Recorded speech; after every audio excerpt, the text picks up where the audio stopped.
Hey there, hope you're all enjoying the summit so far. So today I'm going to be talking to you all about the journey of scaling a purpose-driven company. Now I use the word purpose-driven for very specific reason, and that's because we're living in a current age where there's so many companies out there that are completely driven by profit, the bottom line, revenues. Um, and there's been a real sense of forgetfulness around creating purpose. And one of the big reasons why I think companies exist is to solve big meaningful problems in the world. And we have a duty as business owners, entrepreneurs, to be able to solve that meaningful problem and keep the meaningful problem at top of mind at all times. And today I want to talk about the journey of scaling a purpose-driven company in particular, because there are various challenges that come with it that are a lot different to very normal sort of profit-focused companies, whereby when they're driven by the bottom line, you make decisions on the bottom line. Whereas when things are driven by purpose, it can be a little bit more messy. And I want to discuss the real truth and journey around scaling it, because you often see the glitz and glimmer of entrepreneurship. And today I want to give a bit more of a truthful account as to what it really takes to achieve a level of scale and really embody what this summit's all about, which is starting up and then scaling up. So I'm going to give some tips on what a purpose-driven company would do from a startup perspective, and then how that evolves as you scale and encounter different but very predictable challenges that everyone will face. Just to give you a bit of a background, my name is Akash Vaghela. I run RNT Fitness. It's an online transformation company, and we've served over 2,000 people in over 20 countries around the world. I set this up 3.5 years ago, and prior to this, I was a personal trainer in the city, and I did that for 5 years. And the reason why I quit personal training in the city was because I was seeing a lot of my colleagues around me having children, having families, and I was seeing them coming in at 6, leaving at 10, which is the life of a personal trainer. But there was no control or there's no control of their schedules, so they weren't able to see their families. And I thought, I love what I do, but I can't see the sustainability element around it, which is why going online was a natural progression for me, and the ability to impact more people.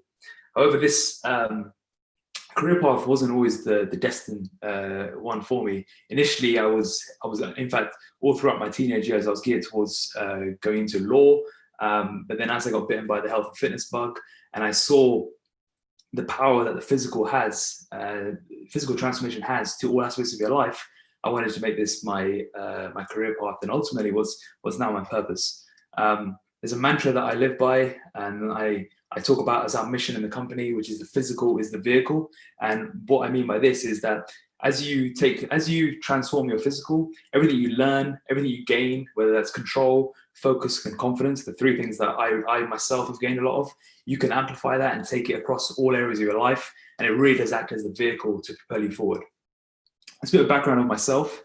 And what I want to start with before I talk about how to identify your purpose and then ultimately scaling it is why purpose? Why purpose over profit? Now, there's multiple reasons here that I discuss, and one of them is just bringing it back to actually just, like I said, creating businesses for good and creating a force for good and a collective force for good, because companies are merely organizations of people coming together to create an impact in the world and make a dent in the world.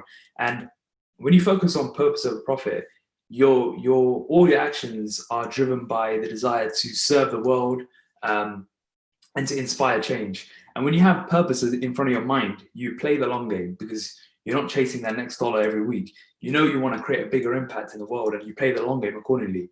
You also instead of a level of belief into people, anyone that interacts with your company, whether that's fellow teammates or whether that's clients or customers or whatever the type of product or service that you're doing, you instead of a level of belief that what you're doing is really it's bigger than just what the product is. It's what the vehicle's for. And I'm going to talk about the vehicle a lot throughout this chat here.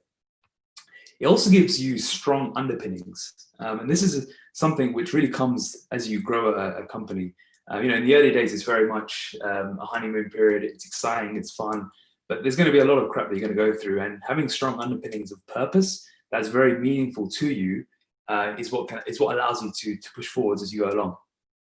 If any of you have seen the Think Different campaign by Apple that was headlined and narrated by Steve Jobs. I highly recommend Google searching this in YouTube or putting it to YouTube, and you'll see all the different change makers in the world and how they were able to think different based on a real genuine purpose. And when you latch onto this purpose and it means a lot to you personally, you're able to drive and rally people forwards, able to drive campaigns forwards, and you're able to create a real meaningful impact in the world.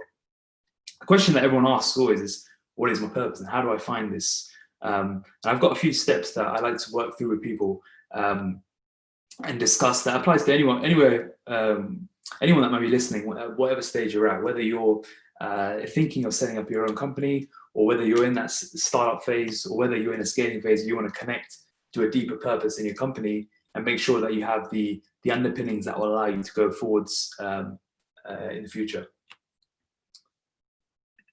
So discovering a purpose, the first step is to ask yourself this question: what change do you want to see in the world with what you do? What is the vehicle? Now, I'm going to use my example for all of this because it will help conceptualize what I do and how I've used it on myself over the years. This is something that this process, by the way, I've done with myself over the years multiple times, and it's something that I continue to refine, because what you'll find is purpose also evolves. You'll be able to identify what your core purpose is, but it'll evolve over the time as you gain more experience, as you gain more knowledge, more passion, and more experience in the field. Now, what change do you want to see in the world with what you do?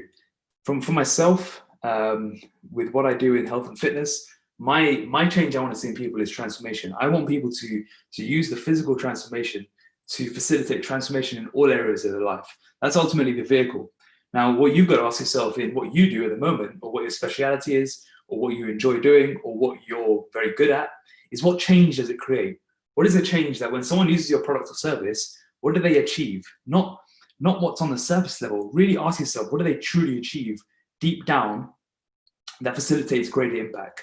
And most of the time, it's going to be around status, around the way people feel, around the way they behave, the way they identify themselves.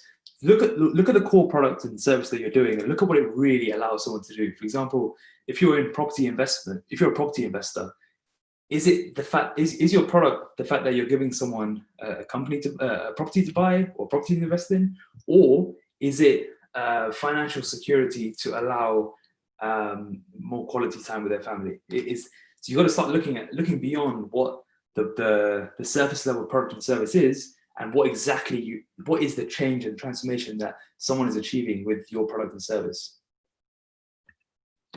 The second one, and how you make it personal, is asking yourself, what is your why? And what is your why behind your why? So what I mean by this is, ask yourself, why is this change important? Why is this product or service that you spend your life, ultimately as an entrepreneur, you're going to spend your whole life building this and living and breathing it. Why is it important to you? What is your why? And when you ask yourself, what is your why? Then ask again, why is that important to you? And what you'll find is it always latches onto your own story. And everyone has a story themselves that they need to dig into, they need to introspect with, they need probing on, and they need to identify the muck to really see what the frustrations are and to really see why this is actually important to you. For myself, the reason why I want to see transformation in others is completely linked to my own story when I was a 17-year-old skinny fat kid with, I call it moobs and a pot belly, and I saw the confidence, focus, and control that physical training gave to my life, and I want everyone in the world to experience that, because I believe that if you take care of your physical, you'll be able to do anything out there. Now, this is very connected to me, and it allows me to have a strong underpinning. For other people, it may be completely different, and everyone will have their own story, and this is something no one can take away from you, which is why it's important as an entrepreneur, or anyone who's part of an entrepreneurial team as well, that this is not just for people who are leading it, but also part of those teams, that you really connect to why the company mission that you guys are sharing is important to you personally. It has to connect to you personally, else when it gets difficult, it's very easy to look past it. This is especially important when you're building a purpose-driven company. So what change do you want to see in the world? What is your why? And then what is your why behind your why? Now, from there, you understand what change you want to see. You understand why it's important to you. And now you need to see what's the long game. Like, what is the long-term vision that you want to achieve with the changes that you know you can create in people, with the strong underpinnings that you have. What impact in the long run can it be? This might be something as simple as, I want to impact 100,000 people by this date, or I want to see a world which does X, Y, Z. And again, it needs to be connected, but you can only get to this point of thinking way into the future once you understand what the core underpinnings are and the reasons for doing this. The next steps there, once you know what the future state is to reverse engineer and put it into checkpoints. So you can build out that journey for yourself and understand what needs to be done along the way. And from there, you can build your 3 S's, which is what we have our methodology, and part of it is the 3 S's, which is structure, strategy, and systems. So building the strategy for your company to achieve the long-term vision, building the systems that will allow you to get there, and then building the organizational structure that will take it forward. So those are the 5 steps to discovering your purpose, right from the discovery phase all the way to implementation. Because ultimately, if you only introspect without action, nothing will move forward. So it's important you marry the two together at all times in the journey. And this order is important because without the strong underpinnings, you won't be able to see into the future. And without seeing into the future, you won't be able to understand what you need to do on a week-to-week, month-to-month, day-to-day basis and prioritize. So when you discover purpose, you create accountability and a strategic filter for everything to go through. When you connect to a purpose, you have an accountability to something greater than yourself. And as an entrepreneur, or anyone who's in an entrepreneurial team, you need to have something which is bigger than yourself. Else, the hard days, the long hours, all the pain that you're going to go through is just not going to be worth it. And you need to know that all the stuff that you're going to put yourself through is worth it for a bigger cause. It also serves as a filter, and it's your best filter, along with your values and your general mission. Purpose serves as a strategic filter for you to understand whether something's worth pursuing or not, whether a certain decision is made, a certain conversation needs to be had, etc. It gives you a filter to run everything through. Now, once you've discovered your purpose, you understand it all, you need to go out into the world and actually make an impact. So if you're someone who's right up in the startup phase, then this is going to be really useful. If you're someone in the mix of it, then again, it's also going to help you. And if you're someone who's scaling up, this might help with improving your campaigning, improving your ability to inspire more change. The first step in going into the world is sharing your own story. Sharing your own story that is deep meaningful to the overall cause of the company. For example, my own one is skinny fat moves in a pot belly, wanting to do law, got bitten by the bug, jumped into health and fitness, started as a personal trainer, saw a certain change that I wanted to see. I didn't want to just be a personal trainer. I wanted to achieve a holistic transformation in people. So that's my story on a very, very brief level. So I've just got some questions there. I'm gonna look through the questions at the end. And then you want to share the client change. So once you share your own story, then you share the clients that you're working with, whether that's on a product basis, service basis. You want to share the change that they see.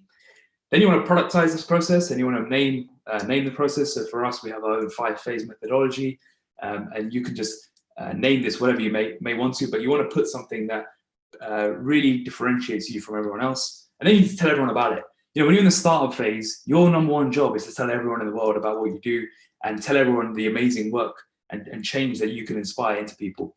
And you want to connect to the vehicle of transformation. So whatever that vehicle is in your company and your business, then you need to connect to that vehicle on a personal level, share it on a client consumer level, and then campaign it out in the world. Once you've gone through the startup phase, then you enter the fun stuff, which is the scale-up phase. Now, the startup phase for pretty much everyone, I'd say in the first sort of year, first couple of months maybe actually, is the honeymoon period. It's new, it's exciting, it's sexy. It's very much like getting into shape. you start a new diet, you start a new training program, it's exciting, but then a new shiny object appears and you jump to something else. Starting a company, you can't. Shiny object syndrome is the equivalent would be trying one tactic, then trying another tactic later on, and not really having a strategic filter to run things by. Now, the honeymoon phase in a company is the same across the board. First 3 to 6 months, you're having fun, you're motivated, you're excited. New people are excited to try your product or service because it's new, and then people suddenly stop signing up. You suddenly start having issues, or you start running into problems, or whatever it may be. But whenever you come out of that startup period, and I'll say for us, it was probably about 2.5 years in, probably around the 2.5 year mark, coming up to about the 2.5 year mark, we started coming out of that startup period and entering the scale up period where we were aggressively growing with people. We went from a team of from year one to year 2, we went from a team of 4 to 9, and then we went from year 2 to 3, we went from 10 to about 16.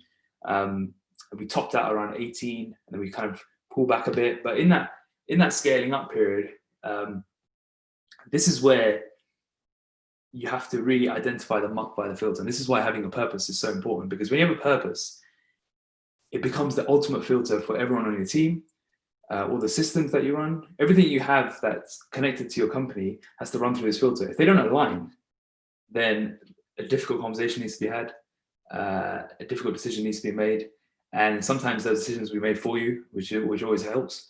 But otherwise, you have to identify this muck and then deal with it. Now, at the beginning, I said I don't want to talk about the glitz and glamour of entrepreneurship, because it's not. Because when you enter the scale-up phase, what you need is resilience, and you need to take care of yourself. Most entrepreneurs don't take care of themselves. They don't prioritize health and fitness. They don't prioritize their mental well-being.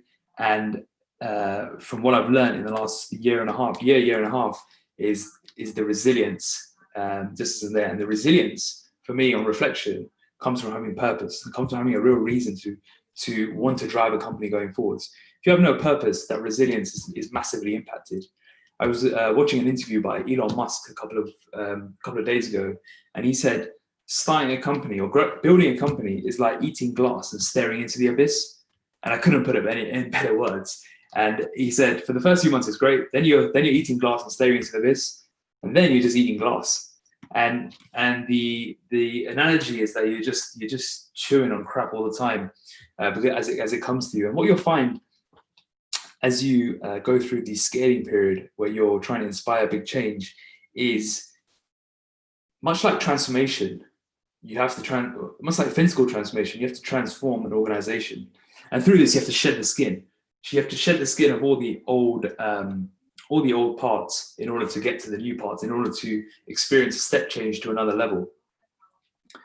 Through all of this, the only thing that's going to get you through is having a strong purpose that's personally and company-wide connected. And if there's any big takeaway I want you to have from this, is once you go through the exercises of finding it, which, by the way, don't expect to do it in a day, a week, or a month. Like, spend time on this and let things marinate, because these sorts of concepts, these sorts of discovery sessions will take a while. Once you connect to it, once you find it, once you've championed it, and once you actually want to grow it there, it needs to be rock solid in order to allow yourself to go through this period. Through this period of scaling and shedding the skin, which, by the way, if you want to look at how snakes shed the skin, if you don't shed the skin completely, parasites latch onto it and they actually die, which is why as a company it's very important that you scale. When you scale, you shed that skin as quick as possible. Now, what you'll find as you go from startup to scale up is the importance of a team. When you're a one-man band, which everyone is at the beginning, unless you start with a founding team, but when you're in that team of sort of 1 to 2 people, you're doing everything. You're doing marketing, you're doing selling, you're doing admin, you're doing the delivery, you're doing everything. You're wearing every single hat in the business. When you grow, you have to have a strong team, and you have to bring a team on board that can buy into your vision, and that can buy into and that can connect with their personal purpose to your company-wide purpose. And this is what I've learned, especially in the last year, is just how important and how difficult this can be for entrepreneurs to do, because to rally a team to sing on the same hymn sheet and want to drive towards a vision that's bigger than everyone on that team requires a massive shift from being solely focused on me to having a collective we. And this is a graphic that was designed by one of the members of my team, and the reason in which she made it was because she wanted to show that being the me is very much you're in the dark, you're alone, you're unable to create really impact. But when you take it to we, it allows you to push forward as a scalable company. Now, with anyone who's running a purpose-driven company, you have to play the long game, and you have to live to see a world change in the way you want it to be. Whatever your mission, your personal mission is, it needs to be front of mind at all times, because you will face, most of the time, you'll feel like you'll question why you're doing this, and you'll question why you're putting yourself through all this pain. Because I'm just going to say, again, no one ever talks about this, but being an entrepreneur is your days are filled with pain all the time, and the only thing that gets you through is seeing a world change in the way you want it to change, and seeing your mission and purpose come to life. And when that does, there's nothing that replaces that feeling, which is why it needs to be there in the first place, and you need to play the long game in the hope that it will come to life in the future. There's two books here that I'd like to recommend for two different reasons. First is Viktor Frankl's Man's Search for Meaning.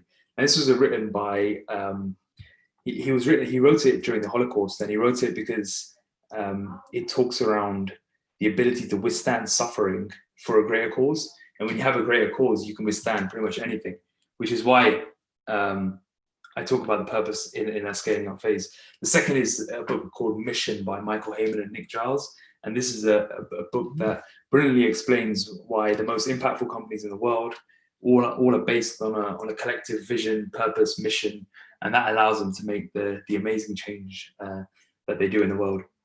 I'm going to finish things up before I wrap up today. I just want to go through some couple of questions and give a couple of take homes. So one question is, what do you do if you have days where you feel you just aren't feeling the purpose, or if your life seems to be against your purpose? Well, the reality is, on the first one, every day is not going to be some sort of crusade that you're going to feel like on. You're going to feel like you're on. But what I would say is, on this journey, there's so many testing periods where you're going to want to quit, that if you don't connect to them, especially on those days, it will leave you questioning or making decisions that may actually force you out of it. So I think you need to find a way to keep it front of mind at all times. And the reality is, if it's deeply connected to yourself as much as it should be, then you won't have that problem. And then I just want to follow up on that. If you feel like your life's against your purpose, then you need to actually you need to audit one or the other. Either the purpose isn't the right one for you, or you need to make some drastic changes in your life to align with the purpose. Remember I said that it's the biggest filter, and that applies to your life as well, personally and professionally. And you need to use that as a filter to make all your decisions against. So I'm conscious that we are about to wrap up. Appreciate all the questions. And just a couple of take-home points from this. Take the time to ask those questions. What is the change you want to see in the world?